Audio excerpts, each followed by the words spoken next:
Если у вас когда-нибудь скрипели тормоза, вы не одни. С этой проблемой сталкивается любой автосервис. И самое неприятное, скрип может появиться на любых колодках. Дорогих, дешевых, новых, старых, бренд здесь абсолютно вообще не гарантия тишины. Часто в такой ситуации водителю говорят: ничего страшного, притрется. Иногда это правда, а иногда нет.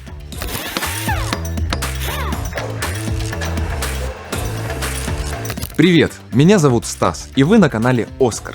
Сегодня разбираемся, почему скрипят тормоза, что на самом деле означает этот звук, и всегда ли он говорит о проблеме. Простой ликбез без мифов и страшилок. Скрип, писк, визг при торможении – проблема распространенная, но при этом очень сложно диагностируемая.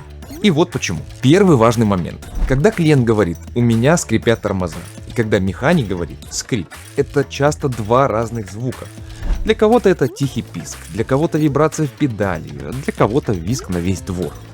А вот теперь давайте разберемся, что это вообще такое. Шум при торможении – это следствие вибрации, а вибрация возникает из-за резонанса.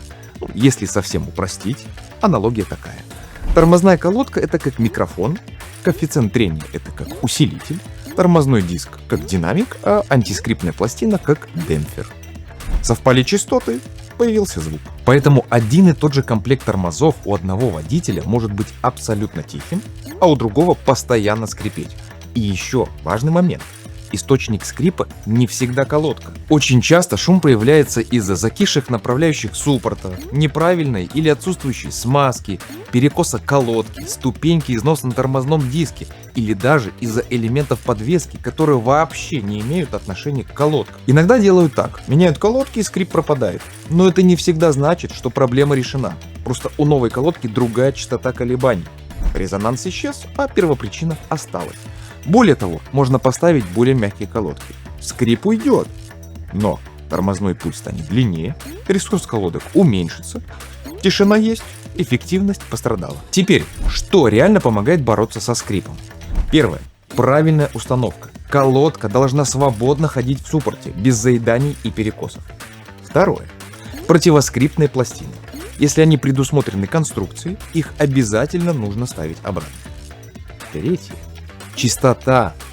Ржавчина и грязь на посадочных местах очень часто становятся источником шума. И четвертое. Смазка.